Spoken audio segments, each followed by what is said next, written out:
돌아가신 지 석 달 만에야 옆집 아저씨가 발견되었습니다. 문 앞에는 전단지가 수북이 쌓여 있었고 냉장고 안 음식은 이미 상해 있었습니다. 그 집에 누가 살았는지조차 몰랐다는 이웃들. 박순옥 씨는 그 장면을 보고 깊은 충격에 빠졌습니다. 그리고 생각했습니다. 혹시 나도 저렇게 될 수 있는 건 아닐까?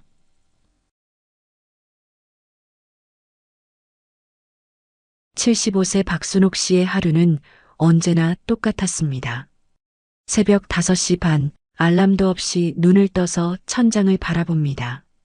창밖으로 스며드는 아침 햇살이 빈 침대 반쪽을 비추고 있었습니다. 남편이 누웠던 그 자리는 벌써 3년째 차갑기만 했습니다. 몸을 일으켜 부엌으로 향합니다. 냉장고 문을 열면 혼자 먹기엔 너무 큰 반찬통들이 눈에 들어왔습니다. 밥을 지을 때도 습관적으로 2공기 분량을 넣다가 다시 반으로 줄였습니다. 아, 또 깜박했네. 이런 실수를 할 때마다 가슴 한구석이 먹먹해졌습니다. 식탁에 앉아 혼자 밥을 먹습니다. 반찬을 집어도 소리가 유난히 크게 들렸습니다. 숟가락이 그릇에 부딪히는 소리, 물을 마실 때 컵을 내려놓는 소리. 그건 아마도 집안이 너무 조용해서였을 겁니다. 예전에는 이 시간이면 남편과 함께 아침 뉴스를 보며 이야기를 나눴습니다. 별것 아닌 이야기들이었지만 그 소소한 대화가 하루를 시작하게 해주었습니다. 이제는 텔레비전도 잘 켜지 않았습니다. 혼자 보는 뉴스는 왠지 더 암울하게 느껴졌거든요. 식사를 마치고 설거지를 합니다. 그릇 하나, 숟가락 하나, 컵 하나. 예전에는 온 가족이 사용한 그릇들로 싱크대가 가득했는데 이제는 한 손으로도 충분히 들 수 있을 만큼이었습니다. 설거지를 마치고 거실로 나와 소파에 앉습니다. 벽에 걸린 시계를 바라보니 아직 오전 7시. 하루가 이제 막 시작되었는데 벌써 할 일이 없어 보였습니다. 예전 같으면 이 시간에 남편과 함께 산책을 나가곤 했습니다. 아파트 단지를 한 바퀴 돌고 공원에서 아침 운동을 하는 사람들을 구경하며 오늘 하루 계획을 세웠습니다. 하지만 이제는 혼자 나가는 것도 부담스러웠습니다. 다른 부부들이 함께 걷는 모습을 보면 괜히 마음이 쓸쓸해졌거든요. 그래서 집에만 있게 되었습니다. 처음에는 자유롭다고 생각했습니다. 하지만 막상 자유가 주어지니 무엇을 해야 할지 모르겠더라고요. 텔레비전을 켜봐도 재미없고 책을 읽어봐도 집중이 안 되고 뜨개질을 해봐도 뭘 만들어야 할지 막막했습니다. 누구를 위해 목도리를 떠야 할까요? 누구를 위해 장갑을 만들어야 할까요? 예전에는 아이들을 위해 남편을 위해 뭔가를 만드는 재미가 있었는데 이제는 그런 대상이 없었습니다. 오전 10시쯤 되면 졸음이 쏟아졌습니다. 할 일이 없으니 자연스럽게 졸린 것 같았어요. 1시간 정도 자고 나면 오전 11시. 점심을 먹기엔 이르고 그렇다고 다시 잘 수도 없는 애매한 시간이었습니다. 창밖을 내다보며 시간을 보냅니다. 아파트 놀이터에서 뛰어노는 아이들, 장을 보러 나가는 젊은 주부들. 모든 사람이 바쁘게 살아가고 있는 것 같았는데 자신만 시간이 멈춘 것 같았습니다. 점심시간이 되어서야 다시 부엌으로 향합니다. 아침에 남긴 된장찌개를 데워서 김치 몇 점과 함께 간단히 점심을 해결했습니다. 점심을 먹고 나서도 할 일이 없었습니다. 오후 2시, 하루 중에서 가장 길게 느껴지는 시간이었어요. 이 시간대에는 주변이 더욱 조용해졌습니다. 아이들은 학교에 가고 어른들은 일터로 나간 뒤라서 아파트 단지 전체가 고요했습니다. 그 고요함 속에서 박순옥 씨는 혼자였습니다. 가끔 현관문 밖에서 들리는 발걸음 소리에 귀를 기울였습니다. 혹시 누군가 자신을 찾아오는 건 아닐까 하는 기대로요. 하지만 발걸음은 언제나 다른 집 앞에서 멈췄습니다. 오후 4시쯤 되면 졸음이 또 쏟아졌습니다. 1시간 반 정도 자고 일어나면 저녁 6시. 하루가 거의 끝나가고 있었습니다. 저녁 준비를 시작합니다. 또 혼자 먹을 분량으로 간단하게 국과 반찬 하나 정도. 예전에는 이 시간이 가장 바쁘고 행복한 시간이었습니다. 가족들이 하나둘씩 집으로 돌아와서 함께 저녁 식사를 하며 하루 이야기를 나누었으니까요. 하지만 이제는 가장 쓸쓸한 시간이 되었습니다. 저녁을 먹고 난 후에는 할 일이 더욱 없었습니다. 밤 9시가 되면 벌써 잠자리에 들고 싶어졌습니다. 하루를 빨리 끝내고 싶은 마음 때문이었어요. 침대에 누워서 천장을 바라보며 생각했습니다. 내일도 오늘과 똑같은 하루가 될 것이고 모레도 마찬가지일 것이라고. 벽시계 초침 소리만이 고요한 집안에 규칙적으로 울려 퍼졌습니다. 똑딱똑딱. 그 소리가 박순옥 씨에게는 외로움의 박자 같았습니다. 오늘도 혼자네. 작은 목소리로 중얼거리며 그녀는 또 하루를 마감했습니다. 자유로울 줄 알았던 은퇴 후의 삶은 시간이 지날수록 차갑고 공허해져만 갔습니다. 박순옥 씨는 서랍 깊숙한 곳에서 낡은 수첩을 꺼냈습니다.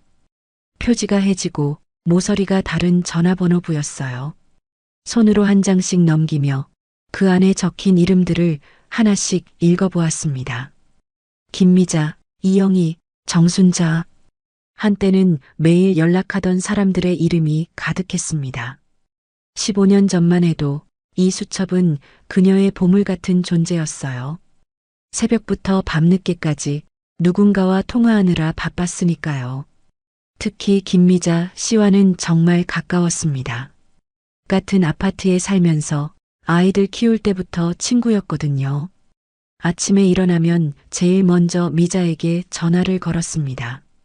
오늘 뭐 할 거냐, 장 보러 갈 거냐, 아이들은 잘 있냐. 그런 소소한 대화가 하루를 시작하게 해주었어요. 주말이면 함께 등산을 다녔습니다. 새벽 5시에 만나서 버스를 타고 도봉산으로 향했어요. 산을 오르면서 나누는 이야기들, 정상에서 함께 먹는 김밥 한 줄. 그때가 가장 행복했던 시간이었습니다. 가을이면 김장도 함께 했어요. 미자네 집에서 배추를 절이고 순옥이네 집에서 양념을 만들고 온종일 김치를 담그면서 웃고 떠들었습니다. 올해 김치는 정말 맛있게 됐네. 그런 말을 하며 서로의 김치를 나눠 먹던 추억이 지금도 생생합니다. 하지만 언제부터인가 그 모든 것이 조금씩 변하기 시작했어요. 처음엔 미자가 무릎이 아프다고 했습니다. 등산을 못 가겠다는 것이었어요.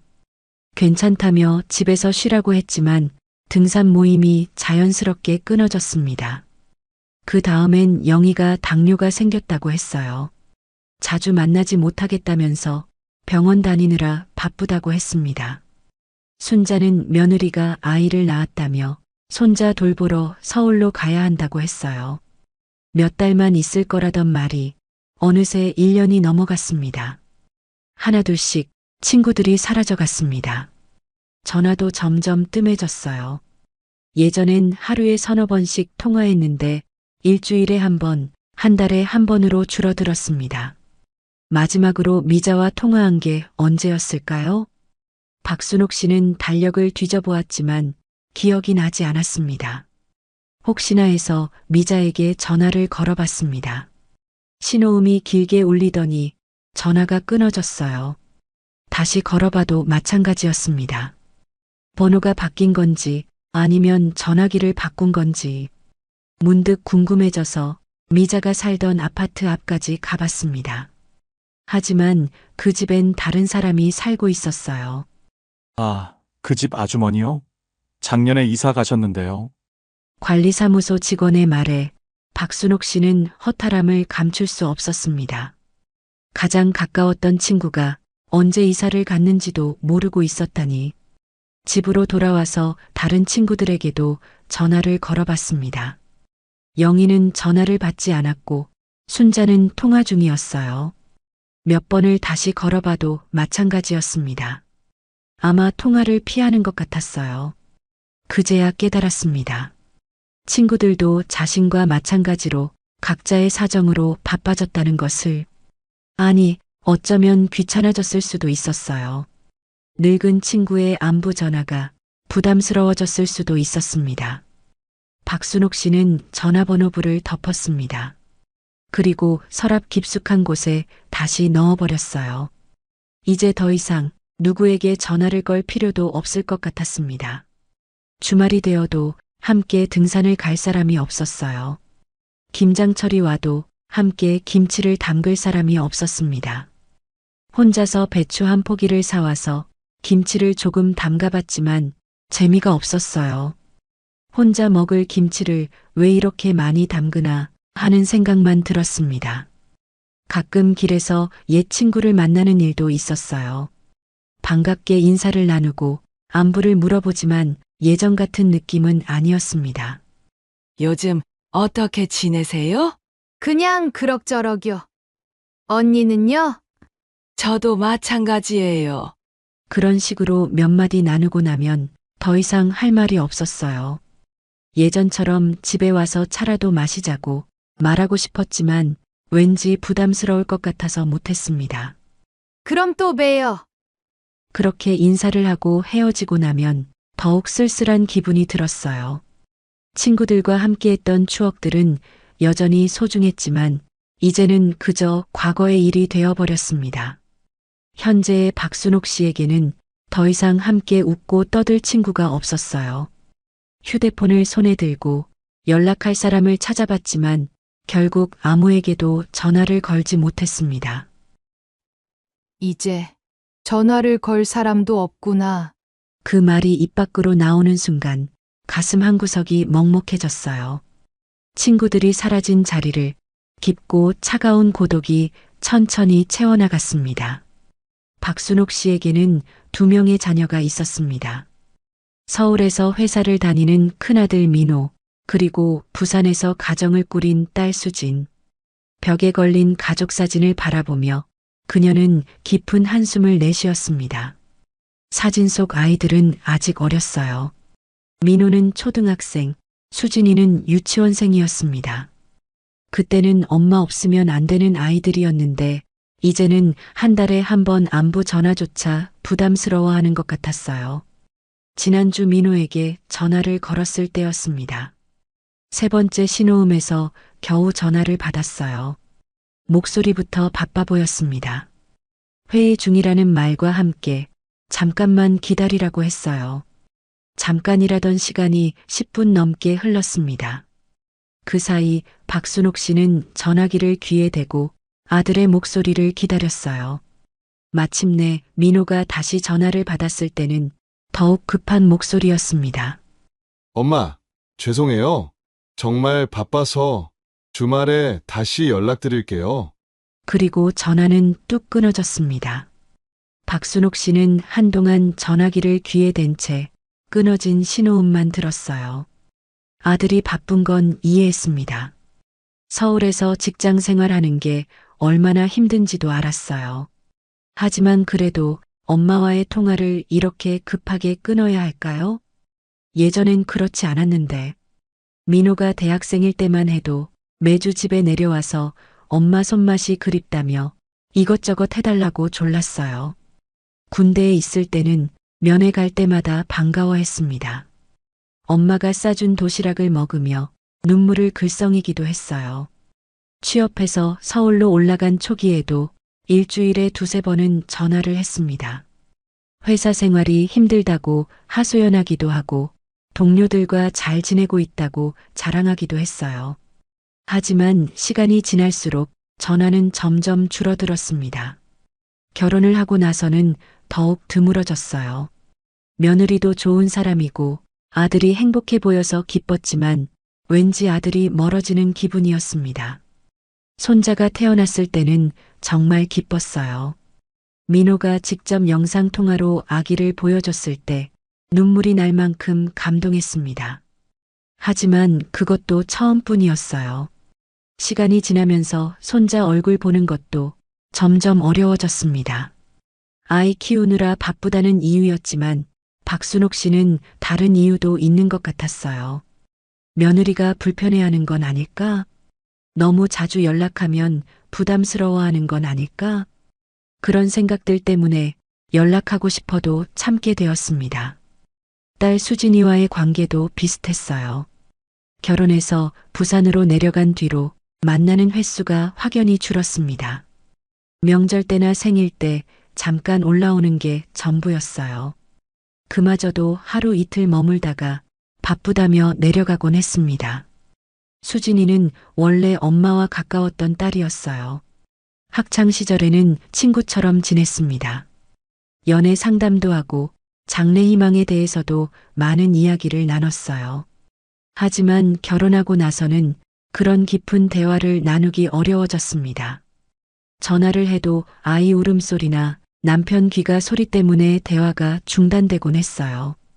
그럴 때마다 수진이는 미안해했지만 박순옥 씨는 점점 전화 걸기가 부담스러워졌습니다. 지난달에는 수진이의 생일이었어요. 선물을 보내고 전화를 걸었는데 아이가 아파서 병원에 가야 한다며 몇 마디 인사만 나누고 끊었습니다. 딸의 생일인데 제대로 축하 인사도 못했어요. 그날 밤 박순옥 씨는 잠을 이루지 못했습니다. 언제부터 자녀들과 이렇게 멀어졌을까요? 물리적인 거리보다 마음의 거리가 더 멀게 느껴졌어요. 자녀들에게 자신은 이제 의무적으로 안부를 묻는 존재가 된 것 같았습니다. 기쁠 때 함께 기뻐하고 힘들 때 위로해주는 엄마가 아니라 부담스러운 존재가 된 건 아닐까요? 그런 생각을 하면 더욱 연락하기가 어려워졌어요. 휴대폰에 저장된 아이들 번호를 보며 박순옥 씨는 망설였습니다. 전화를 걸면 반가워할까? 아니면 또 바쁘다며 급하게 끊을까? 결국 전화를 걸지 못하고 휴대폰을 내려놓았습니다. 나도 한때는 그 아이들에게 세상이 전부였는데 그 말이 혼잣말로 흘러나왔을 때 눈시울이 뜨거워졌어요. 아이들이 어렸을 때를 떠올렸습니다. 엄마라고 부르며 달려오던 모습, 아플 때 엄마만 찾던 모습, 엄마 없으면 잠도 못 자던 모습. 그때는 정말로 자신이 아이들에게 세상의 전부였어요. 하지만 이제는 한 달에 한 번 의무적인 안부 전화나 받는 그런 존재가 되어버렸습니다. 자녀들도 각자의 삶이 바쁘다는 건 이해했어요. 하지만 그래도 가끔은 예전처럼 엄마가 그리울 때도 있지 않을까요? 박순옥 씨는 창밖을 바라보며 한숨을 내쉬었습니다. 자녀들과의 물리적 거리는 그대로였지만 마음의 거리는 점점 더 멀어져만 갔습니다. 평범했던 화요일 저녁, 박순옥 씨는 늘 그렇듯 혼자 저녁을 먹고 있었습니다. 갑자기 복도에서 시끄러운 소리가 들렸어요. 사람들이 웅성거리는 소리와 무거운 발걸음 소리가 섞여 있었습니다. 처음에는 누군가 이사를 가는 줄 알았어요. 하지만 소란은 점점 커졌습니다. 현관문을 열고 복도로 나가보니 경찰관들과 구급대원들이 옆집 앞에 모여 있었어요. 1205호. 바로 옆집이었습니다. 그곳에는 76세 김종수 씨가 혼자 살고 있었어요. 박순옥 씨와 마찬가지로 홀로 지내는 노인이었습니다. 하지만 인사를 나눈 적은 거의 없었어요. 가끔 엘리베이터에서 마주쳐도 서로 눈길만 주고받을 뿐이었습니다. 경찰관 하나가 아파트 관리사무소 직원과 이야기를 나누고 있었습니다. 언제부터 연락이 안 됐다고 하셨죠? 관리소 직원이 당황한 목소리로 대답했어요. 관리비가 3개월째 밀렸다는 것이었습니다. 전화를 해도 받지 않고 벨을 눌러도 응답이 없었대요. 그제야 이상하다 싶어서 경찰에 신고했다는 것이었습니다. 박순옥 씨는 뒤에서 그 대화를 듣고 있었어요. 가슴이 두근거렸습니다. 좋지 않은 예감이 들었거든요. 곧이어 구급대원들이 들것을 들고 나왔습니다. 그 순간 박순옥 씨는 깨달았습니다. 옆집 아저씨가 세상을 떠났다는 것을 주변에 모인 주민들이 웅성거렸습니다. 언제 돌아가신 거냐? 왜 아무도 몰랐냐? 그런 이야기들이 오갔어요. 경찰관이 현장을 정리하면서 주민들에게 설명했습니다. 대략 3개월 전에 돌아가신 것으로 추정된다고 했어요. 3개월. 석 달 동안 아무도 몰랐다는 것이었어요. 박순옥 씨는 충격을 받았습니다. 바로 옆집에서 그런 일이 일어났는데 자신은 전혀 눈치채지 못했다니. 그러고 보니 요즘 들어 옆집에서 들리는 소리가 없었어요.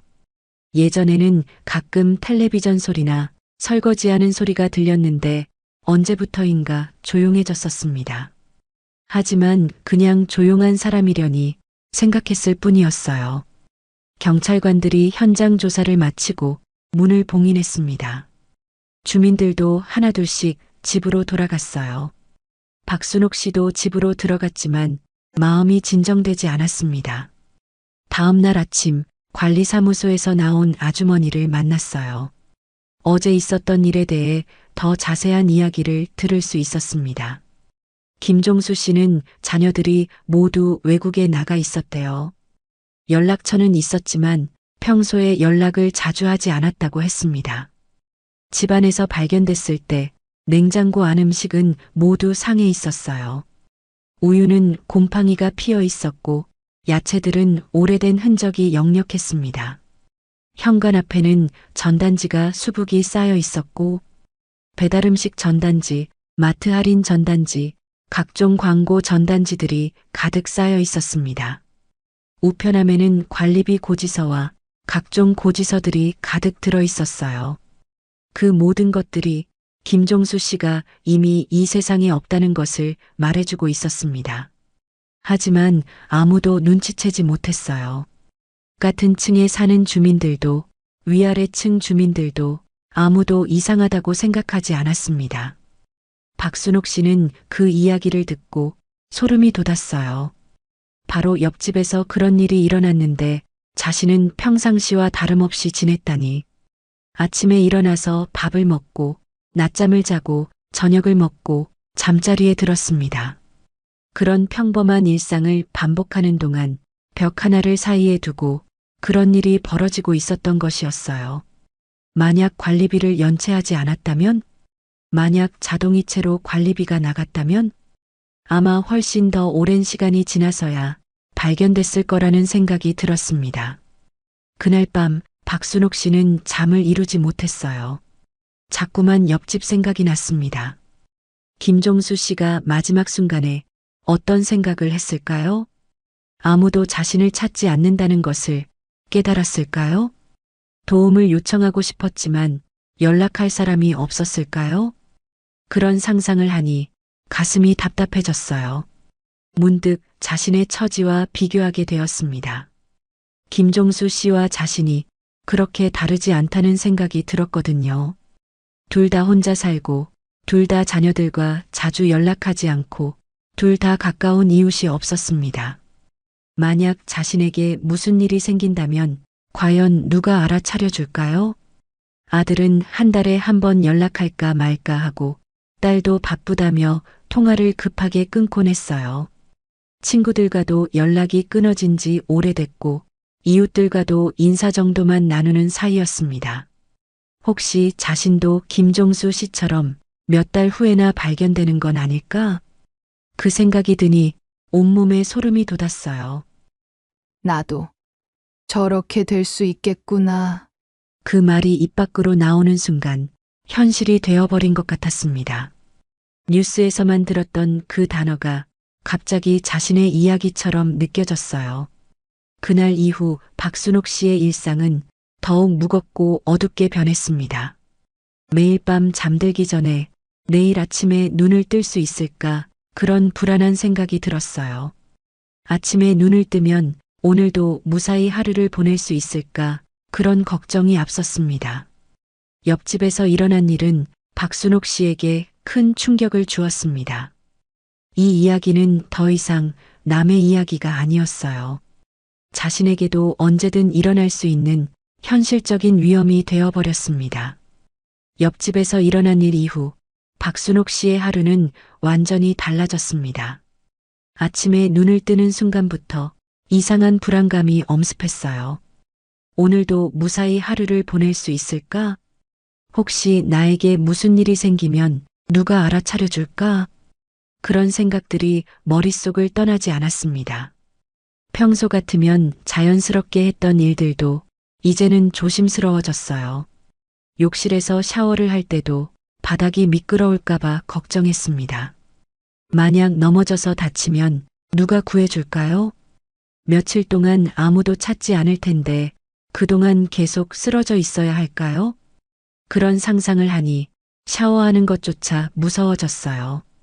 부엌에서 요리할 때도 마찬가지였습니다. 가스레인지를 사용하는 게 불안했어요. 혹시 가스가 새거나 화재가 날까봐 걱정했습니다. 칼을 사용할 때도 조심스러웠어요. 실수로 손을 베이면 큰 부상을 입을 수도 있으니까요. 이런 일상적인 행동들이 모두 위험하게 느껴졌습니다. 밤에 잠들 때가 가장 무서웠어요. 혹시 잠든 사이에 무슨 일이 생기는 건 아닐까? 갑작스러운 건강 문제가 생길 수도 있잖아요. 그러면 아무도 모르는 채로 김종수 씨와 같은 상황이 될 수도 있었습니다. 잠들기 전에 여러 번 확인했어요. 현관문은 제대로 잠겼는지, 가스밸브는 확실히 잠겼는지, 전기 제품들은 모두 꺼졌는지. 하지만 아무리 확인해도 마음이 놓이지 않았습니다. 새벽에 깨서 화장실에 갈 때도 발걸음을 조심했어요. 어둠 속에서 넘어질까봐 벽을 짚고 천천히 걸었습니다. 그러다 보니 잠을 제대로 잘 수가 없었어요. 계속 신경이 곤두서 있었거든요. 낮에도 마찬가지였습니다. 집안에 혼자 있는 것이 점점 더 무서워졌어요.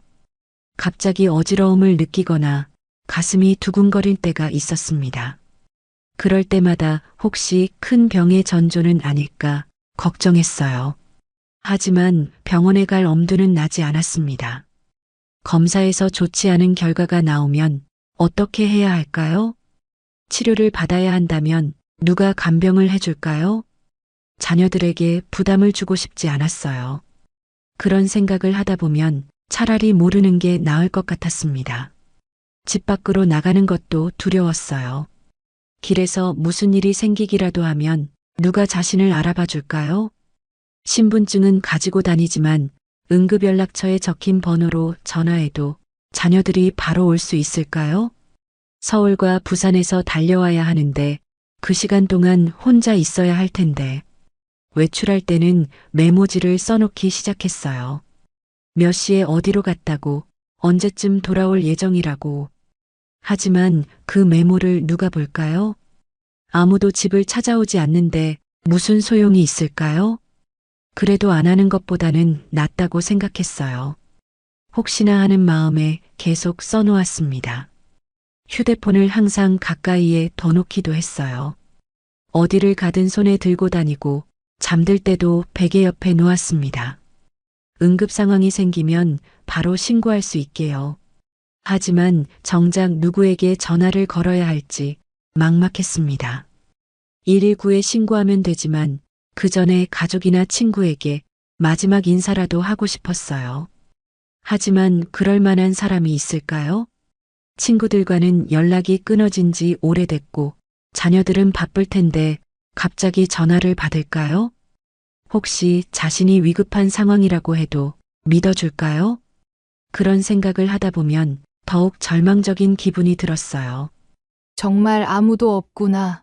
그 사실을 인정하는 순간 눈물이 핑 돌았습니다. 세상에 혼자 남겨진 기분이었어요. 누구도 자신을 지켜봐 주지 않고 누구도 자신을 걱정해 주지 않는다는 생각. 김종수 씨도 이런 외로움을 느끼셨을까요? 그런 상상을 하니 더욱 무서워졌어요. 창문을 닫고 커튼을 쳤습니다. 밖에서 들리는 소리들이 왠지 위험하게 느껴졌거든요. 현관문도 이중으로 잠갔어요. 체인까지 걸어서 최대한 안전하게 만들었습니다. 하지만 정작 위험은 밖이 아니라 안에 있었어요. 혼자라는 것, 아무도 관심을 두지 않는다는 것, 그것이 진짜 위험이었습니다. 집 안에 있어도 안전하지 않고 밖에 나가도 불안하고 어디에 있든 두려웠어요. 혼자가 편하다고 생각했던 지난 날들이 후회되기 시작했습니다. 그때는 왜 친구들과 더 가깝게 지내지 않았을까? 왜 이웃들과 인사도 제대로 나누지 않았을까? 하지만 이제 와서 후회해도 이미 늦어버린 것 같았어요. 시간이 갈수록 두려움은 점점 더 커져만 갔습니다. 두려움 속에서 지내던 어느 화요일 오후 박순옥 씨는 우편함을 확인하러 나갔습니다. 며칠째 밖에 나가지 않았는데 우편물이 쌓여 있을 것 같았거든요. 우편함을 열어보니 각종 고지서들 사이에 작은 전단지 하나가 끼어 있었어요. 색깔도 화려하지 않고 디자인도 단순한 종이였습니다. 하지만 그 내용이 눈에 들어왔어요. 동네 복지관 어르신 프로그램 모집, 요가교실, 노래교실, 서예교실 등 다양한 프로그램 안내였습니다. 그리고 맨 아래에는 이런 문구가 적혀 있었어요. 함께하면 더 행복합니다. 박순옥 씨는 그 전단지를 오랫동안 바라봤습니다. 함께하면 더 행복하다. 그 말이 가슴에 와닿았어요. 지금의 자신에게 가장 필요한 건 바로 함께할 사람들이었으니까요. 전단지를 집으로 가져가서 식탁 위에 놓고 다시 읽어봤습니다. 프로그램들은 모두 무료였어요. 나이 제한도 없고 특별한 준비물도 필요 없었습니다. 하지만 막상 가야 한다고 생각하니 망설여졌어요. 낯선 사람들 사이에 끼어들어가는 게 부담스러웠습니다. 혹시 어색하면 어떻게 하지? 나이가 많아서 뜨는 건 아닐까? 다른 사람들이 어떻게 생각할까? 그런 걱정들이 머릿속을 맴돌았어요. 며칠 동안 전단지만 바라보며 갈까 말까 고민했습니다. 그러던 중에 전화가 한 통 걸려왔어요. 모르는 번호였지만 요즘 전화 받을 일이 거의 없어서 받았습니다. 상대방은 교회에서 전화했다고 했어요. 박순옥 씨가 다니던 교회였습니다. 박 여사님, 요즘 얼굴이 안 보이셔서 안부 전화 드렸어요. 권사님의 따뜻한 목소리였습니다. 그 목소리를 듣는 순간 눈물이 핑 돌았어요. 자신을 걱정해주는 사람이 있다는 사실이 이렇게 고마울 줄 몰랐어요. 권사님은 교회 나오기 힘드시면 집에서 가까운 복지관에라도 나가보시라고 했습니다. 혼자 계시지만 말고 사람들과 어울려 보시라는 것이었어요. 전화를 끊고 나서 박순옥 씨는 다시 전단지를 받습니다. 권사님의 말과 전단지의 문구가 우연히 같은 메시지를 전하는 것 같았어요. 혼자 있지 말고 사람들과 함께 하라는. 그날 밤 잠들기 전에 오랫동안 생각했습니다. 이대로 집에만 있으면 정말 김종수 씨와 같은 상황이 될 수도 있겠구나. 아무도 모르게 홀로 지내다가 뒤늦게 알려지는 그런 끔찍한 상상을 하니 더 이상 망설일 수 없었어요. 다음 날 아침 박순옥 씨는 옷장을 열었습니다. 오랫동안 입지 않았던 깔끔한 옷을 꺼내서 거울 앞에서 입어봤어요. 외출복을 제대로 입은 게 언제적인지 기억도 나지 않았습니다. 머리도 단정하게 빗고 화장도 살짝 했어요. 오랜만에 거울 속 자신이 그럭저럭 괜찮아 보였습니다. 복지관까지는 버스로 15분 거리였어요. 집에서 나서면서도 계속 망설여졌습니다. 지금이라도 돌아갈까? 내일 다시 생각해 볼까? 하지만 발걸음은 버스 정류장으로 향했어요. 버스를 타고 가면서 창밖 풍경을 봤습니다. 오랫동안 집에만 있었더니 바깥 세상이 낯설게 느껴졌어요. 사람들은 모두 바쁘게 움직이고 자동차들은 분주히 지나가고 세상은 여전히 돌아가고 있었습니다. 자신만 멈춘 것 같았던 시간이 사실은 계속 흘러가고 있었던 거예요. 복지관 앞에 도착했을 때 다리가 떨렸습니다. 입구에서 한참을 서성였어요. 들어갈까 말까 계속 망설였습니다.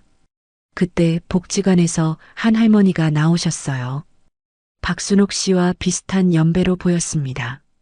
그 할머니가 밝은 표정으로 인사했어요. 처음 보는 사람인데도 자연스럽게 말을 걸었습니다. 복지관에 처음 오시냐고, 어떤 프로그램에 관심이 있으시냐고.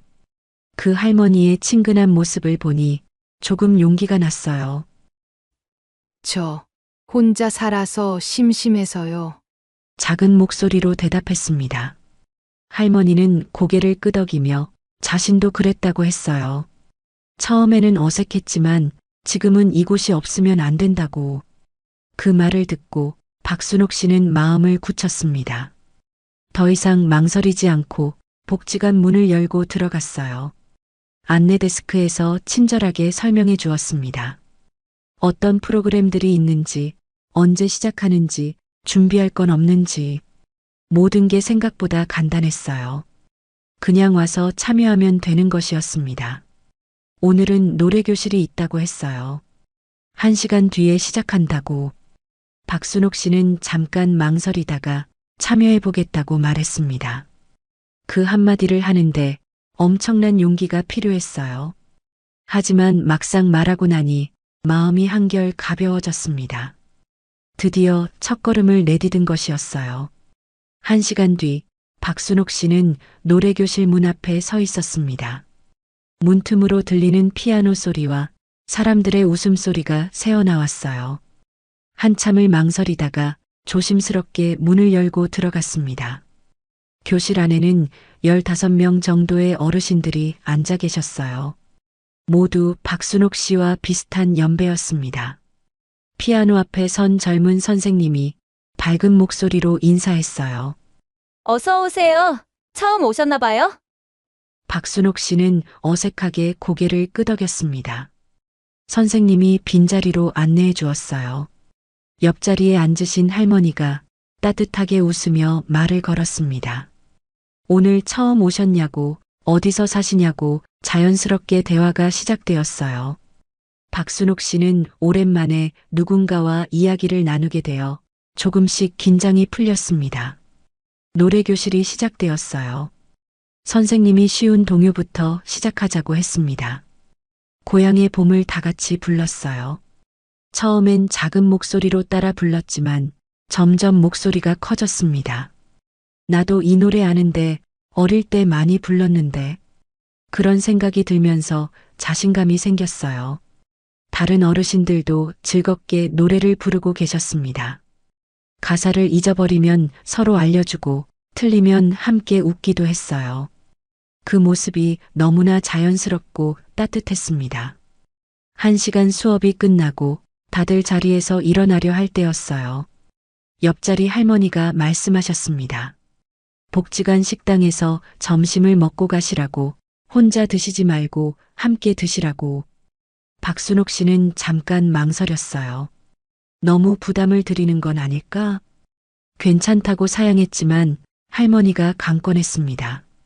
처음 온 날인데 혼자 가면 쓸쓸하다면서 자신들도 늘 함께 먹는다고 했어요. 결국 박순옥 씨는 따라가게 되었습니다. 복지관 식당은 생각보다 넓고 깨끗했어요. 메뉴도 다양하고 가격도 저렴했습니다. 할머니들과 함께 자리에 앉아 오랜만에 여럿이서 밥을 먹었어요. 밥상 위에서 오가는 대화들. 오늘 날씨가 좋다는 이야기, 손자, 손녀 자랑하는 이야기, 어디 아픈 곳은 없는지 묻는 이야기. 별것 아닌 이야기들이었지만 박순옥 씨에게는 소중했습니다. 몇 달 만에 듣는 다른 사람의 목소리였고 몇 달 만에 나누는 대화였거든요. 식사 중에 한 할머니가 물어보셨어요. 혼자 사시냐고, 자주 복지관에 나오실 거냐고. 박순옥 씨는 솔직하게 대답했습니다. 혼자 살고 있고 요즘 많이 외로웠다고. 그 말을 들은 할머니들이 고개를 끄덕였어요. 자신들도 그랬다고, 그래서 이렇게 나오게 되었다고. 처음에는 어색하고 부담스러웠지만 지금은 이곳이 없으면 안 된다고 했어요. 우리도 처음엔 그랬어요. 하지만 여기 오면서 많이 달라졌어요. 그 말이 박순옥 씨에게는 희망으로 들렸어요. 식사를 마치고 작별 인사를 할 때 할머니들이 말씀하셨습니다. 내일도 나오시라고, 수요일에는 요가 교실이 있다고, 금요일에는 서예 교실이 있다고, 언제든 오셔도 좋다고, 기다리고 있겠다고 했어요. 복지관을 나서면서 박순옥 씨는 가슴이 따뜻했습니다. 오랜만에 느끼는 감정이었어요. 누군가 자신을 기다려준다는 것, 내일 만날 사람이 있다는 것. 집으로 돌아가는 버스 안에서 창밖 풍경이 다르게 보였습니다.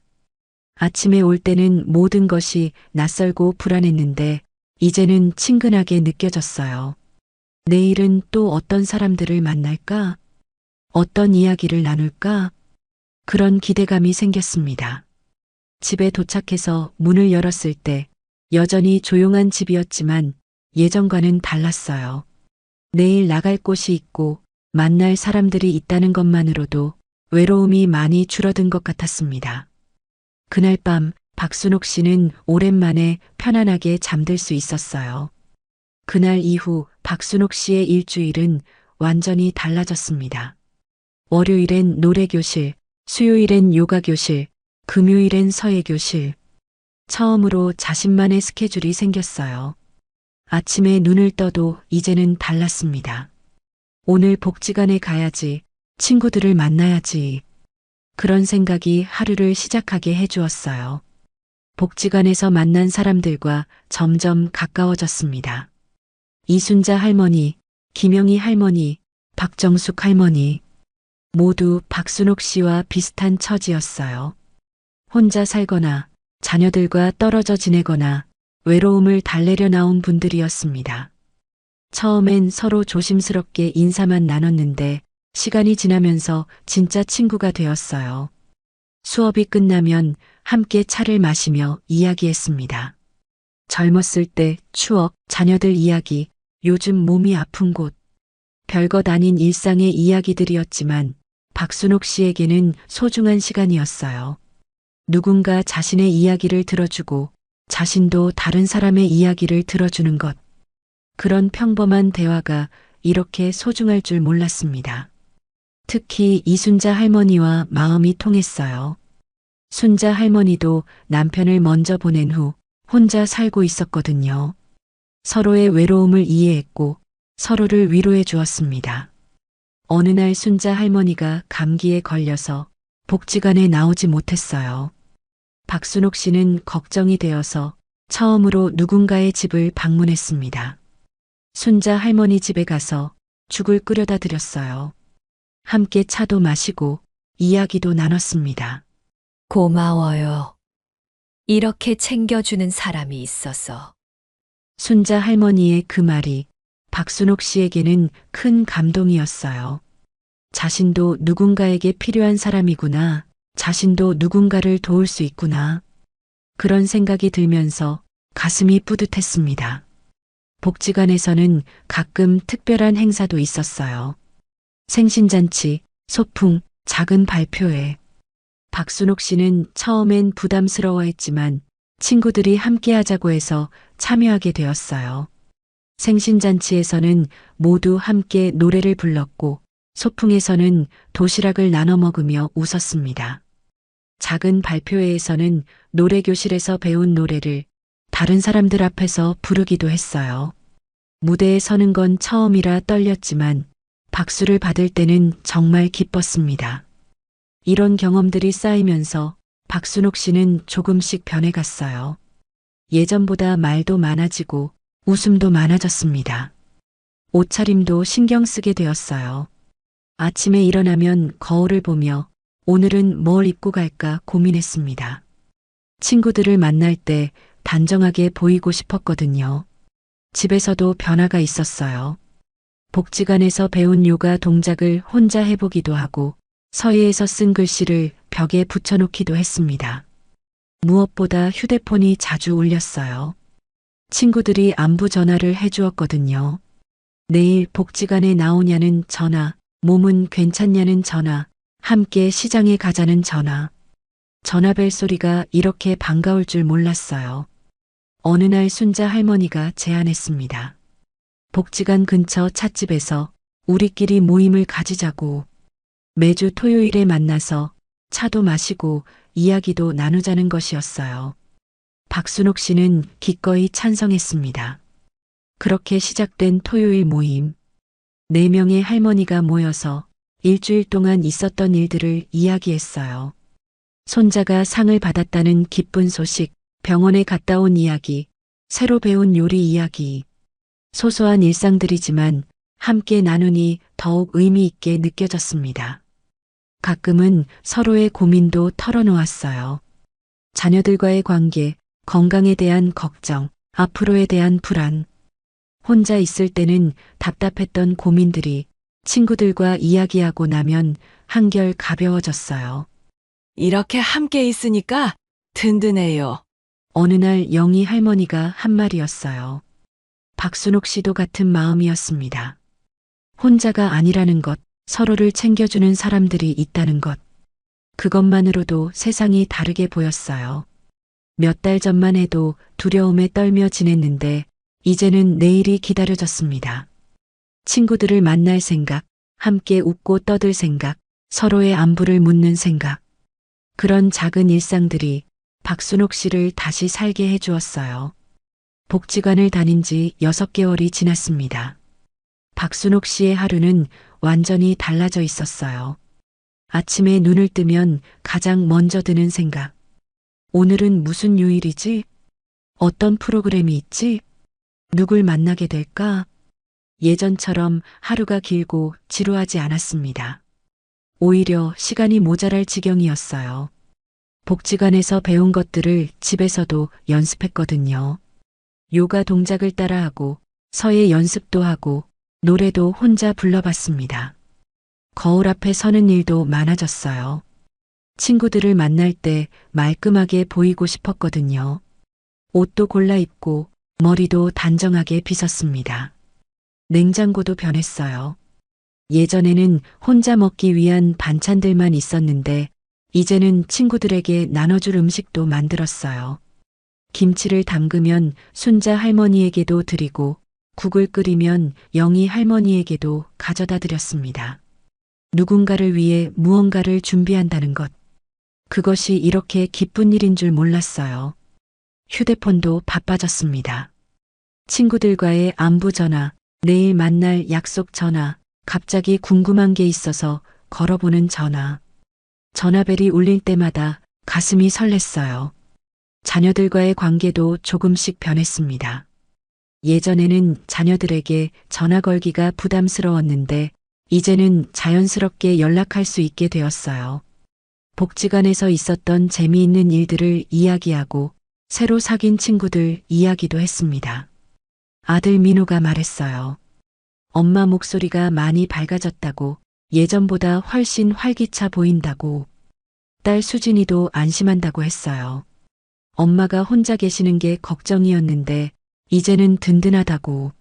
엄마가 이렇게 활동적이신 줄 몰랐어요. 수진이의 그 말을 들었을 때 박순옥 씨는 뿌듯했습니다. 자녀들이 걱정하지 않아도 되는 엄마가 된 것 같아서요. 통장 잔고는 조금씩 줄어들었어요. 복지관 프로그램은 무료였지만 친구들과 차 마시러 가거나 함께 식사하는 일이 많아졌거든요. 가끔 선물도 주고받았고 소풍 갈 때는 도시락 재료도 사야 했어요. 하지만 전혀 아깝지 않았습니다. 돈보다 소중한 것을 얻었으니까요.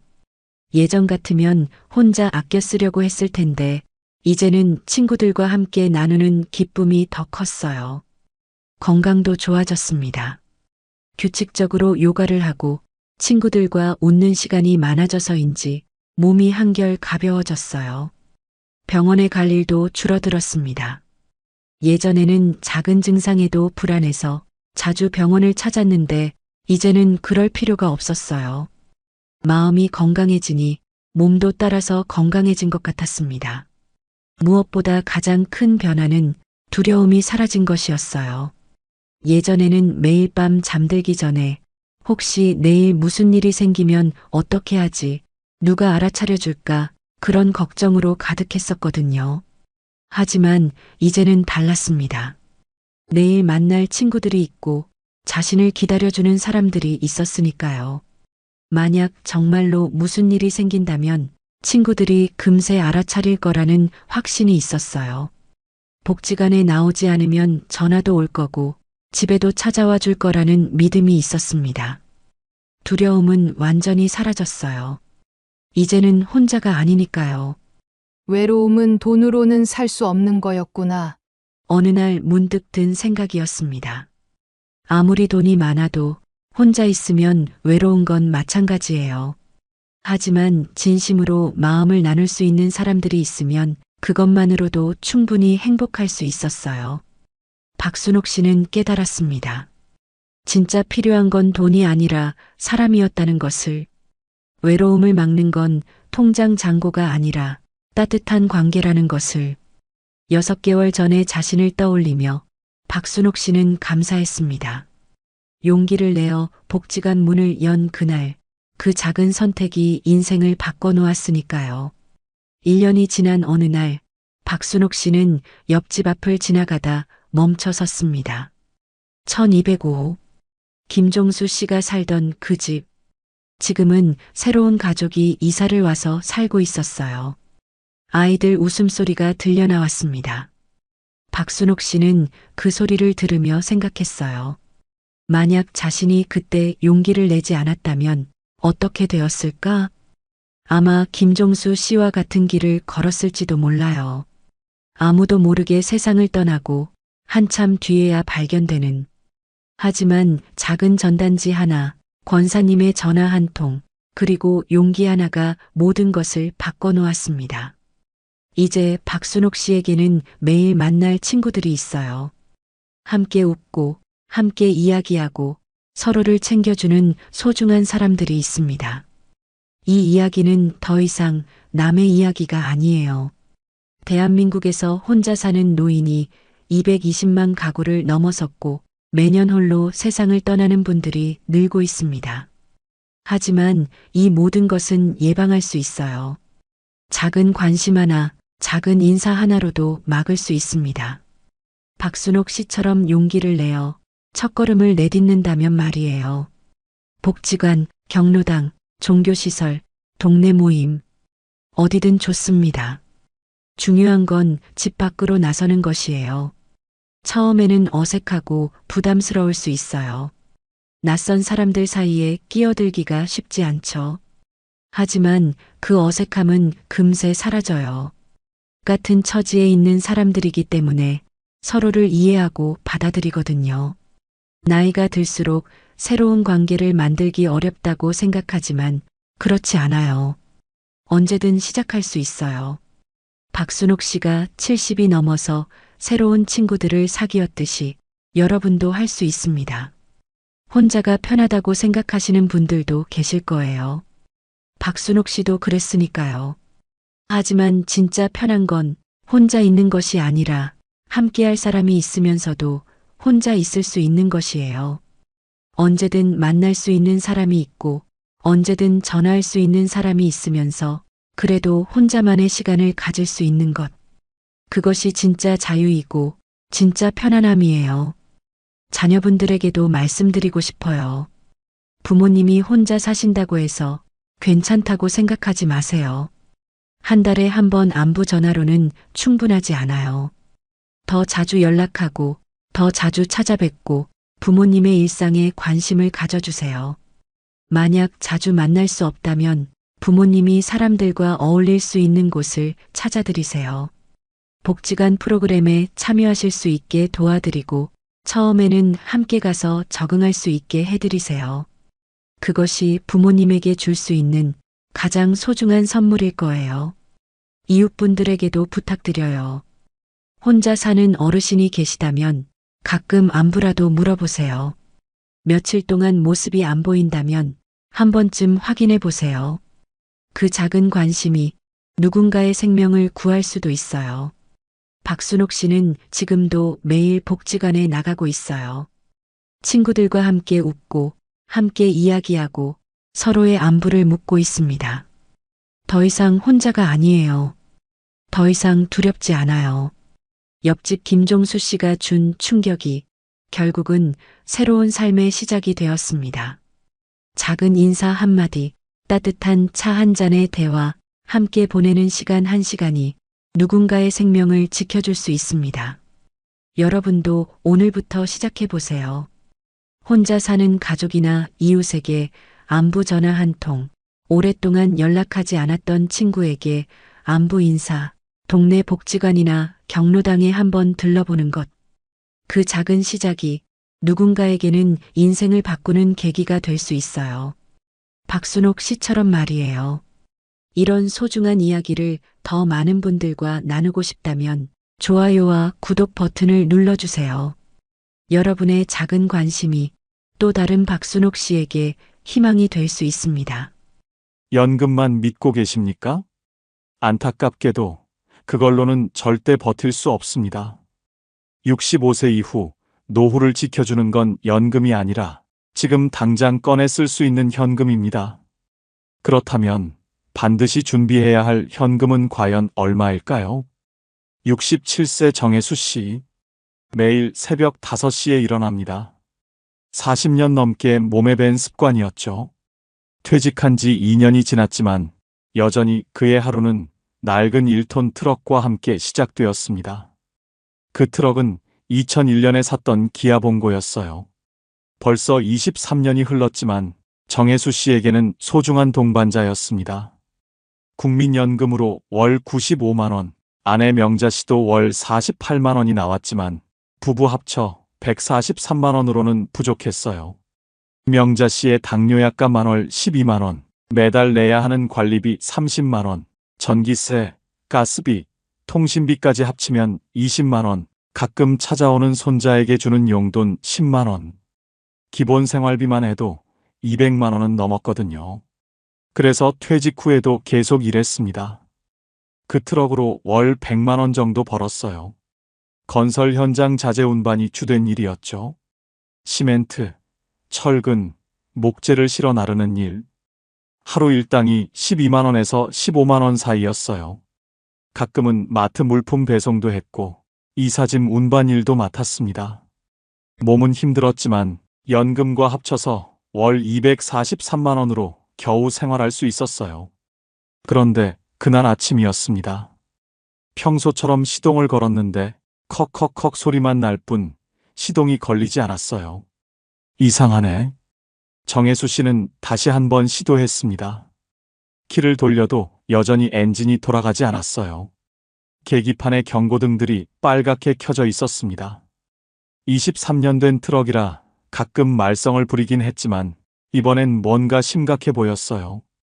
급하게 정비소에 전화를 걸었습니다. 오늘 오후에 건설 현장 일이 잡혀 있었거든요. 신축 아파트 현장에서 철근을 운반하는 일. 하루 일당 15만 원을 받기로 한 중요한 일이었어요. 사장님, 트럭이 시동이 안 걸려요. 급한 일이 있는데 견인차 좀 보내주세요. 1시간 후 견인차가 왔습니다. 정혜수 씨는 발을 동동 굴렀어요. 일감을 놓치면 그날 벌이가 없어지는 거였거든요. 더군다나 건설 현장 일은 믿을 만한 단골 거래처였어요. 정비소에서 2시간을 기다렸습니다. 정비사가 트럭을 꼼꼼히 살펴보더니 심각한 표정으로 나왔어요. 아저씨, 엔진이 완전히 나갔습니다. 수리할 수 있나요? 23년 된 차라. 엔진 교체를 해야 해요. 그럼 얼마나 들까요? 정비사는 고개를 저었습니다. 수리비만 800만 원에서 900만 원.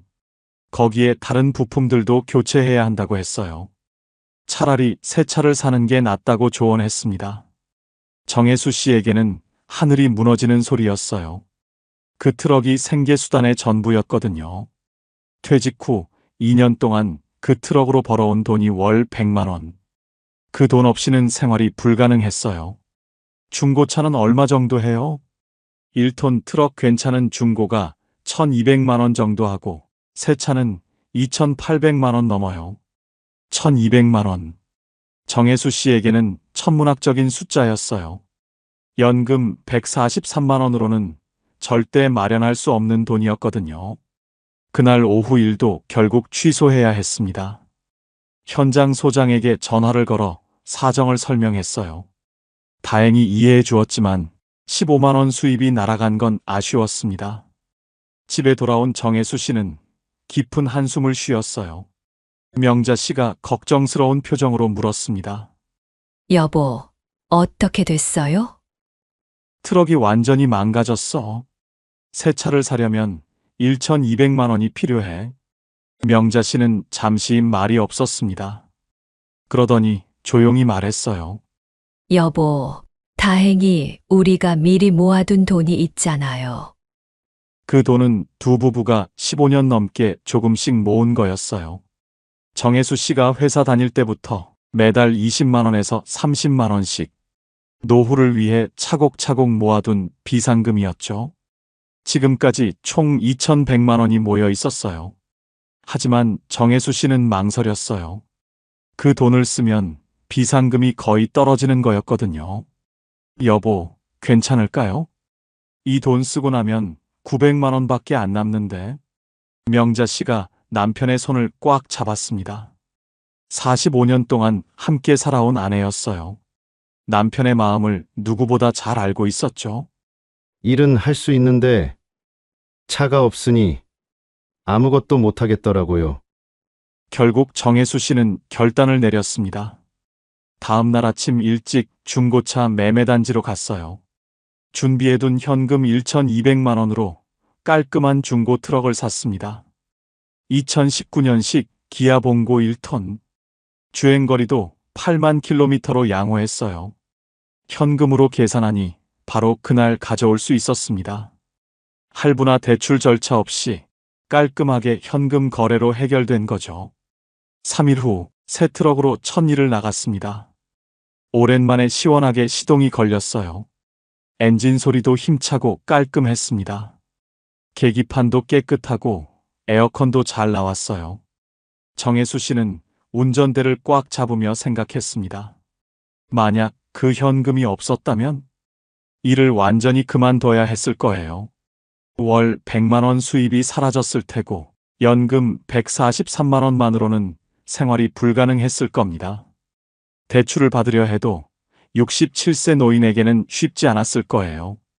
심지어 신용대출 금리는 연 10%가 넘었거든요. 현금이 있었기 때문에 새 트럭을 바로 살 수 있었던 거죠. 노후에도 예상치 못한 큰 지출은 언제든 찾아옵니다. 연금만으로는 이런 상황을 감당하기 어려워요. 준비된 현금만이 진짜 버팀목이 됩니다. 69세 박성호 씨. 퇴직 후 5년째 평범한 노후를 보내고 있었습니다. 국민연금 월 85만 원, 아내 옥순 씨도 월 42만 원. 부부 합쳐 127만 원으로 검소하게 살았어요. 자식들도 다 독립했고 큰 욕심 없이 조용히 지내고 있었죠. 그런데 어느 날 아침이었습니다. 평소처럼 동네 산책을 하던 중 갑자기 가슴이 조여오기 시작했어요. 처음엔 단순한 소화불량인 줄 알았습니다. 어제 저녁에 뭘 잘못 먹었나? 하지만 시간이 지날수록 통증이 심해졌어요. 가슴 한가운데가 마치 바위로 누르는 것 같았습니다. 식은땀이 줄줄 흘렀고 숨쉬기도 점점 어려워졌어요. 옥순 씨가 남편의 안색을 보고 깜짝 놀랐습니다. 얼굴이 창백해지고 입술이 파래졌거든요. 여보, 병원 가야겠어요. 급히 119에 신고했습니다. 구급차가 사이렌을 울리며 달려왔어요. 응급실로 이송되는 동안 박성호 씨는 의식을 잃었습니다. 대학병원 응급실. 의료진이 급하게 달려들었어요.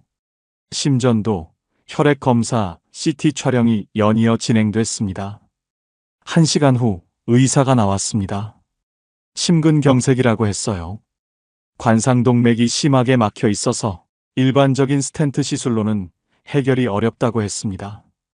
바로 우회술이 필요한 상황이었어요. 지금 당장 수술을 해야 합니다. 얼마나 위험한가요? 늦으면 생명이 위험해요. 옥순 씨는 떨리는 손으로 수술 동의서에 사인했습니다. 박성호 씨는 곧바로 수술실로 들어갔어요. 5시간에 걸친 수술이었습니다. 관상동맥 우회술. 막힌 혈관을 우회해서 새로운 혈관을 이어주는 대수술이었어요. 다리에서 혈관을 떼어내서 심장에 이식하는 수술이었죠. 옥순 씨는 수술실 밖에서 하루 종일 기다렸습니다. 아무것도 먹지 못했어요. 기도만 했습니다. 저녁 8시가 되어서야 수술이 끝났어요. 집도의가 나와서 설명했습니다. 다행히 수술은 성공했다고 했어요. 하지만 중환자실에서 며칠 더 지켜봐야 한다고 했습니다. 박성호 씨는 중환자실로 옮겨졌어요. 온몸에 관이 꽂혀 있었고 각종 의료 장비가 삐삐 소리를 냈습니다. 옥순 씨는 중환자실 유리창 너머로 남편을 바라봤어요. 의식은 없었지만 숨 쉬고 있는 모습에 안도했습니다. 그런데 문제는 여기서부터였어요. 중환자실 하루 비용이 50만 원. 수술비까지 합치면 벌써 1,500만 원이 나왔어요. 병원 원무과에서 연락이 왔습니다. 중간 정산을 해야 한다고 했어요. 여러 가지를 합치면 1,800만 원. 앞으로도 중환자실에 며칠 더 있어야 한다고 했습니다. 보험이 있긴 했지만 보험금은 퇴원 후에나 받을 수 있었어요. 지금 당장 병원비를 내야 하는 상황이었습니다. 옥순 씨는 당황했어요. 연금 127만 원으로는 감당할 수 없는 돈이었거든요. 적금을 깨야 하나 고민했지만 적금도 해지하려면 며칠 걸렸어요. 다행히 박성호 씨 부부에게는 준비된 현금이 있었습니다. 혹시 모를 병원비를 대비해서 모아둔 3천만 원. 박성호 씨가 평생 건강하게 살았지만 나이가 들면 언제 어떤 일이 생길지 모른다며 모아둔 돈이었어요. 옥순 씨는 은행에 가서 2천만 원을 찾았습니다. 떨리는 손으로 돈을 세어가며 병원비를 냈어요. 박성호 씨는 일주일 만에 중환자실에서 나왔습니다. 의식도 돌아왔고 말도 할 수 있었어요. 회복이 빨라서 의료진도 놀랄 정도였습니다. 하지만 총 병원비는 2,200만 원이 나왔습니다. 건강보험이 적용됐지만 본인 부담금만 1,800만 원이 넘었습니다. 중환자실 비용과 수술비 중 상당 부분이 본인 부담이었거든요. 보험금을 받기까지는 한 달 이상 걸렸고 그 기간 동안 모든 비용을 현금으로 지불해야 했습니다. 퇴원하는 날 박성호 씨가 아내에게 말했어요. 몸은 힘들어도 현금이 있으니 치료를 버틸 수 있었네. 만약 준비된 현금이 없었다면 수술비와 중환자실 비용을 감당하지 못했을 거예요. 현금이 있었기 때문에 생명을 구할 수 있었던 거죠. 노후 의료비는 예상보다 훨씬 많이 듭니다. 보험금 지급 전까지 모든 비용을 현금으로 버텨야 해요. 결국 현금이 있어야 제때 치료를 받을 수 있습니다. 73세 김순자 씨. 남편을 5년 전에 먼저 보내고 혼자 살고 있었습니다. 국민연금으로 월 52만 원, 기초연금까지 합쳐 월 85만 원으로 생활했어요. 자식들은 모두 결혼해서 각자 살림을 차렸고 김순자 씨는 작은 전셋집에서 조용히 지내고 있었죠. 그 집은 김순자 씨에게 특별한 곳이었어요. 남편과 함께 20년을 살았던 추억이 담긴 공간이었거든요. 2층짜리 빌라의 1층 집. 마당에는 남편이 심어놓은 감나무가 있었고 봄이면 할머니가 심은 개나리가 노랗게 피었어요. 근처에는 20년 단골인 슈퍼마켓이 있었고 걸어서 5분 거리에 동네 병원도 있었습니다. 김순자 씨는 무릎이 좋지 않아서 너무 멀리 다니기는 어려웠거든요. 게다가 경로당도 바로 옆 골목에 있었어요. 매주 화요일과 목요일에는 친구들과 만나서 화투도 치고 수다도 떨었습니다. 혼자 사는 김순자 씨에게는 소중한 일상이었죠. 그런데 전세 계약 만료를 한 달 앞둔 어느 날이었습니다. 집주인에게서 갑작스럽게 연락이 왔어요. 평소 좋은 관계를 유지했던 집주인이었는데 목소리가 좀 어색했어요. 전세금을 3천만 원 올려야 한다고 했습니다. 현재 전세금이 1억 원인데 1억 3천만 원으로 올려달라는 거였어요. 김순자 씨는 순간 말문이 막혔습니다. 3천만 원이라는 돈은 월 85만 원 연금으로는 평생 모아도 모을 수 없는 큰 돈이었거든요. 집주인은 미안해하면서도 어쩔 수 없다고 했어요.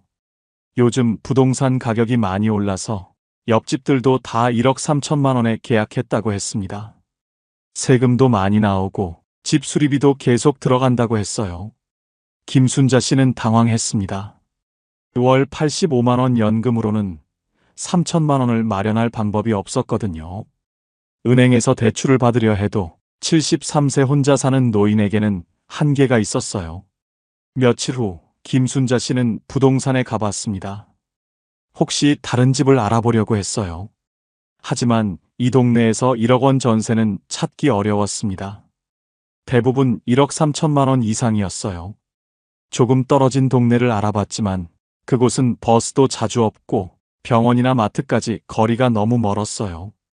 73세 혼자 사는 노인이 적응하기에는 어려운 환경이었습니다. 무엇보다 20년을 살던 동네를 떠나는 것이 두려웠어요. 새로운 환경에서 새로운 사람들과 관계를 맺어야 하는 것, 낯선 길을 다녀야 하는 것들이 부담스러웠거든요. 김순자 씨는 며칠 동안 잠을 이루지 못했습니다. 자식들에게 손을 벌릴 수도 없었어요. 큰아들은 아이 둘 키우느라 힘들고 딸은 남편 사업이 어려워서 빠듯한 상황이었거든요. 둘째 아들도 전세 대출로 힘든 처지였어요. 그러던 중 김순자 씨는 한 가지를 떠올렸습니다. 남편이 살아있을 때 함께 모아둔 비상금이 있었어요. 남편 박정수 씨와 함께 30년 동안 조금씩 모은 돈이었습니다. 매달 연금에서 10만 원씩, 때로는 20만 원씩 떼어서 모았어요. 김순자 씨도 간간히 동네에서 일하면서 번 돈을 보탰고 남편이 가끔 받던 일당도 일부 보탰죠. 지금까지 총 4,200만 원이 모여 있었어요. 하지만 이 돈을 쓰는 것도 큰 고민이었습니다. 혼자 사는 73세 노인에게는 마지막 보루 같은 돈이었거든요. 갑자기 병원에 입원하게 되거나 생활비가 급하게 필요할 때를 대비한 돈이었어요. 김순자 씨는 일주일을 고민했습니다. 집을 잃고 낯선 곳으로 이사 가는 것과 비상금을 써서 익숙한 곳에서 계속 사는 것.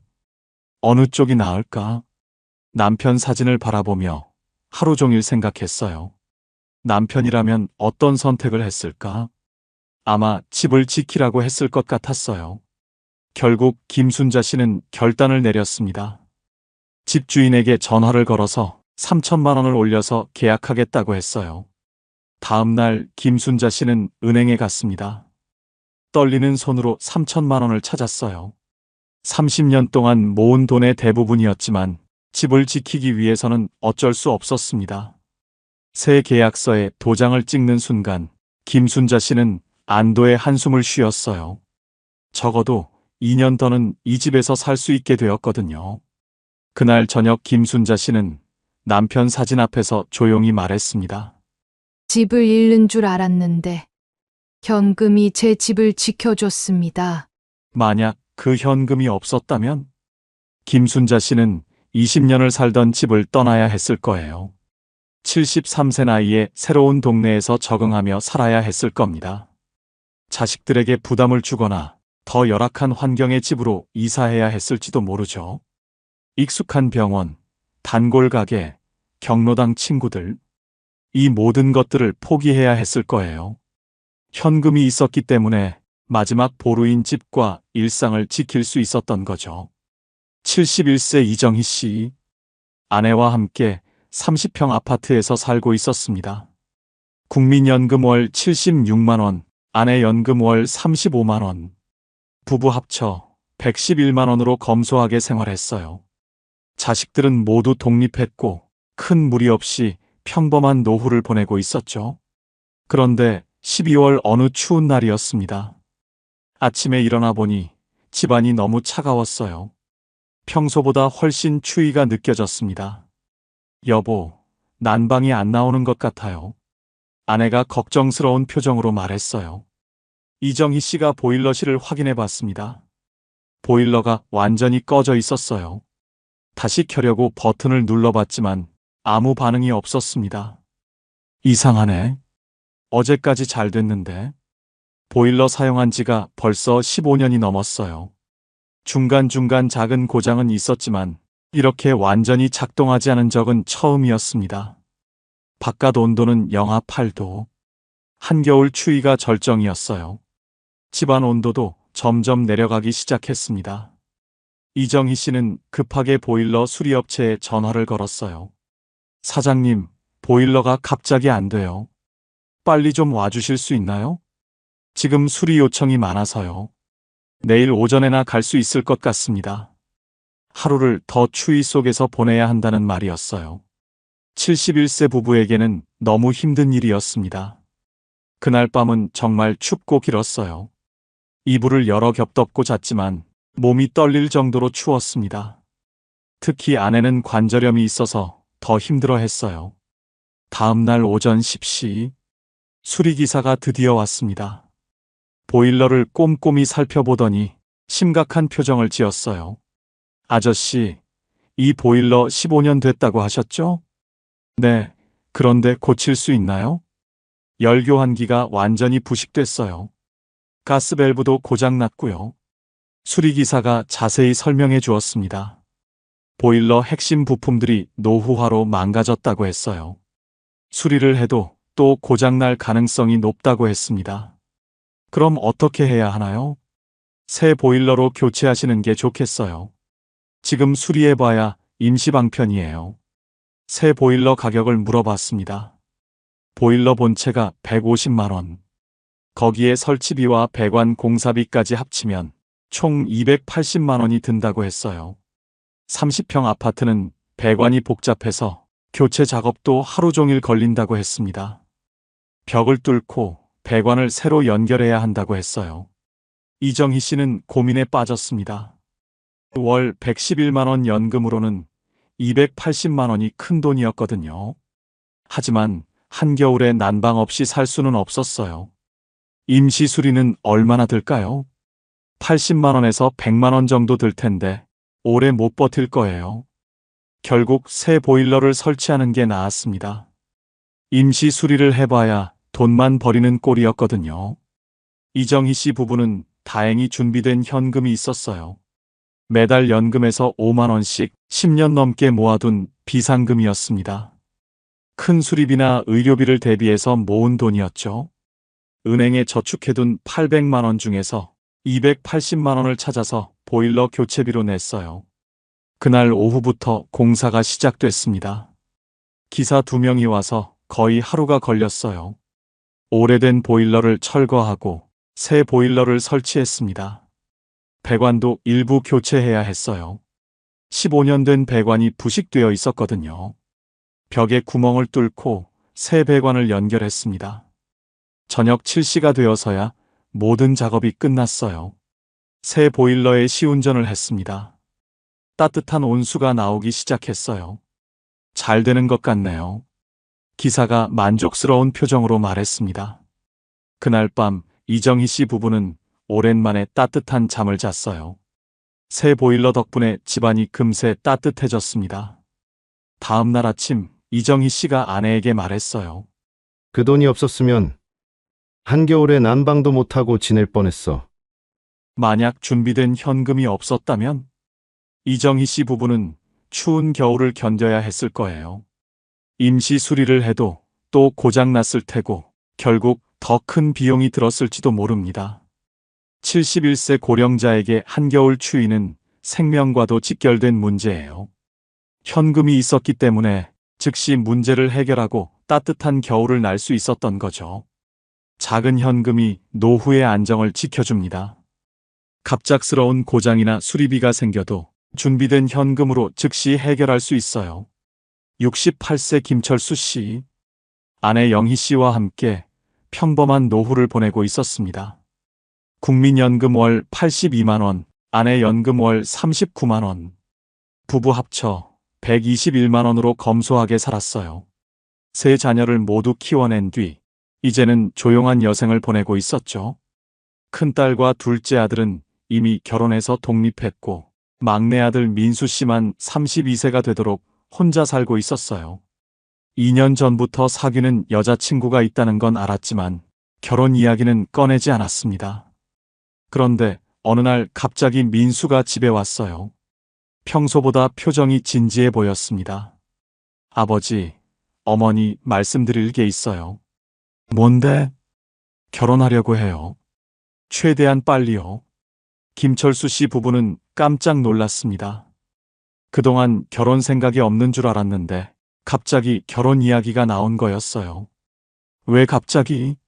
무슨 일 있니? 은영이랑 오래 사귀었는데 이제 정말 결혼하고 싶어요. 더 이상 미룰 이유가 없어요. 민수 씨는 진지했습니다. 2년 동안 신중하게 생각해 본 결과라고 했어요. 상대방 부모님께도 인사드리고 싶다고 했습니다. 며칠 후 예비 며느리 은영 씨를 데려왔어요. 28세로 예쁘고 착해 보이는 아가씨였습니다. 김철수 씨 부부는 마음에 들었어요. 2년 동안 사귄 만큼 서로를 잘 아는 것 같았습니다. 하지만 문제는 여기서부터였습니다. 결혼 준비 비용이 만만치 않았거든요. 양가 부모님 상견례 자리에서 이야기가 나왔어요. 상대방 부모님은 상당히 넉넉해 보였습니다. 아버지는 중견기업 부장 출신, 어머니는 간호사였다고 했어요. 결혼 준비는 어떻게 할까요? 상대방 어머니가 조심스럽게 물었습니다. 김철수 씨는 솔직히 요즘 결혼 비용을 잘 몰랐어요. 30년 전 자신이 결혼할 때와는 완전히 달랐거든요. 예단은 보통 어느 정도 하나요? 요즘 500만 원에서 800만 원 정도 해요. 저희는 적당히 500만 원 정도면 될 것 같아요. 500만 원. 김철수 씨에게는 큰 돈이었어요. 하지만 상대방이 배려해서 말한 금액인 것 같았습니다. 결혼식 비용도 정해야 했어요. 요즘 결혼식은 예전과 달리 비용이 많이 들었어요. 결혼식장은 어디서 할까요? 괜찮은 웨딩홀에서 하면 어떨까요? 비용이 많이 들 텐데. 웨딩홀 비용은 저희가 부담하겠습니다. 상대방 어머니가 배려해 주었어요. 하지만 신랑 측에서도 해야 할 일이 많았습니다. 식대 분담금, 화환비, 패백비, 각종 준비 비용까지 신랑 측에서 1,000만 원은 부담해야 한다고 했습니다. 게다가 신혼집 문제도 있었어요. 민수 씨는 아직 전세 자금이 부족했습니다. 알아본 전세가가 5억 원대였는데 민수 씨가 모은 돈은 1억 5천만 원 뿐이었어요. 신혼집은 어떻게 할까요? 상대방 아버지가 물었습니다. 저희가 3억 원 정도는 도와드릴 수 있어요. 정말 큰 배려였습니다. 하지만 그래도 5천만 원이 부족했어요. 아버지, 부족한 부분만 도와주세요. 민수 씨가 조심스럽게 부탁했습니다. 김철수 씨는 밤잠을 이루지 못했어요. 예단 500만 원, 결혼식 비용 1,000만 원, 상견례와 각종 준비 비용 500만 원, 신혼집 전세자금 지원 2천만 원, 총 4천만 원이 필요했습니다. 연금 121만 원으로는 감당할 수 없는 돈이었어요. 그렇다고 아들 결혼을 반대할 수도 없었습니다. 며칠 후 상대방 집안에서 예단 리스트를 보내왔어요. 금반지, 금목걸이, 금귀걸이 세트. 생각보다 정성스럽게 준비해야 할 것들이 많았어요. 김철수 씨는 고민에 빠졌습니다. 큰딸과 둘째 아들 결혼할 때는 이렇게 부담스럽지 않았는데 요즘 결혼 비용은 정말 만만치 않았어요. 여보, 어떻게 할까요? 아내 영희 씨가 걱정스럽게 물었습니다. 우리 아들 결혼인데 초라하게 보낼 수는 없잖아. 아내도 같은 생각이었습니다. 상대방 집안이 넉넉해 보이는데 우리만 못해줄 수는 없었어요. 다행히 김철수 씨 부부에게는 준비된 현금이 있었습니다. 퇴직금과 함께 25년 동안 모아온 노후자금, 총 5,800만 원이 모여 있었어요. 매달 연금에서 10만 원씩, 보너스가 나올 때마다 100만 원씩. 정말 조금씩 모은 소중한 돈이었습니다. 하지만 김철수 씨는 고민이 깊었어요. 그 돈은 노후를 위한 마지막 보루였거든요. 혹시 모를 병원비나 생활비를 위한 돈이었어요. 여보, 아들 결혼 도와주고 나면 1,800만 원밖에 안 남아요. 영희 씨가 남편의 손을 잡았습니다. 그래도 우리 막내 결혼인데요.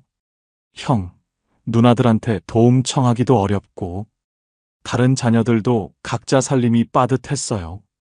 큰딸은 아이 둘 키우느라 힘들고, 둘째 아들도 전세 대출 때문에 여유가 없었거든요. 결국 김철수 씨는 결단을 내렸습니다. 은행에 가서 4천만 원을 찾았어요. 25년 동안 모은 돈의 3분의 2가 넘는 금액이었지만 아들을 위해서라면 아깝지 않았습니다. 예단 500만 원으로 금반지와 목걸이 세트를 샀어요. 은영 씨가 정말 좋아했습니다. 결혼식 비용 1천만 원도 미리 준비했어요. 신혼집 전세자금 2천만 원도 아들에게 건넸습니다. 결혼식 당일, 민수 씨는 정말 행복해 보였습니다. 은영 씨도 예쁜 웨딩드레스를 입고 환하게 웃었어요. 상대방 부모님도 만족스러워 했습니다. 정말 정성스럽게 준비해 주셨네요. 우리 딸 좋은 집안으로 시집 보내는 것 같아 마음이 놓여요. 김철수 씨는 뿌듯했습니다. 비록 돈은 많이 들었지만 아들이 행복하다면 그것으로 충분했어요. 결혼식이 끝나고 집에 돌아온 김철수 씨. 통장 잔액을 확인해 보니 1,800만 원이 남아 있었어요. 25년 모은 돈 중 대부분을 썼지만 후회는 없었습니다. 며칠 후 아들 부부가 인사를 왔어요. 아버지, 어머니, 정말 감사해요. 덕분에 좋은 결혼식 올릴 수 있었어요. 그날 저녁 김철수 씨가 아내에게 말했어요. 우리 막내 결혼인데 초라하게 해줄 수는 없지. 만약 준비된 현금이 없었다면 김철수 씨는 아들 결혼을 제대로 도와줄 수 없었을 거예요. 대출을 받기에는 나이가 많았고 다른 자녀들에게 부탁하기도 어려운 상황이었거든요. 현금이 있었기 때문에 아들의 인생 최대 행사를 성공적으로 치를 수 있었던 거죠. 비록 노후 자금은 줄어들었지만 가족의 행복을 지킬 수 있었습니다. 트럭 교체에 1,200만 원, 심장 수술과 중환자실에 2천만 원, 전세 인상에 3천만 원, 보일러 교체에 280만 원, 자식 결혼 자금에 4천만 원. 이렇게 몇 가지 사례만 합쳐도 필요한 현금은 금세 1억 원을 훌쩍 넘습니다. 물론 모든 상황이 한꺼번에 오지는 않지만 최소한 3천만 원에서 5천만 원 현금은 준비해야 합니다. 65세 이후 우리 노후를 지켜주는 건 거액의 자산이 아닙니다. 바로 지금 당장 꺼내 쓸 수 있는 현금입니다. 연금만으로는 절대 부족합니다. 현금이 있어야 노후도 지켜낼 수 있습니다. 이 영상이 도움이 되셨다면 채널 구독과 좋아요, 댓글 부탁드립니다. 여러분의 작은 응원이 큰 힘이 됩니다.